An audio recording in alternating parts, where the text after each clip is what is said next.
সারাদিনের ক্লাস শেষ আর এখন শুধু এই রাস্তা। আমি বিএড কলেজ থেকে বাড়ি ফেরার এই ছোট জার্নিটা তোমরাও আমার সাথে অনুভব করো, দেখবে একটা অন্যরকম ফিল হবে, একটা না অন্যরকম অনুভূতি। প্রত্যেকদিনই কিন্তু এই রাস্তা দিয়ে যাই, তারপরও কেমন যেন একটা কলেজ থেকে ফেরার পথে না এই মুহূর্তটা একটা অন্যরকম। আর আজকে ভীষণই গরম ছিল, তোমরা দেখেই আমাকে বুঝতে পারছো, মানে প্রচণ্ড গরম ছিল। এইমাত্র বাড়ি আসলাম, এখন বাজে ওই 1:45 মতো। এই দেখো আমি সেই লিপস্টিকটা পরেছি, দেখো লিপস্টিকের কালারটা বেশ ভালোই লাগছে, আমার তো খুব ভালোই লেগেছে আর আমার উপর স্যুটও করেছে।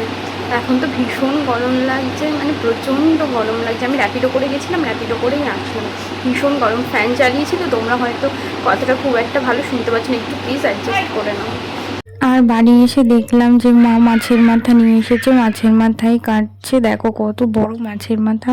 এগুলো হলো কাতলা মাছের মাথা আর এগুলো চিংড়ি নিয়ে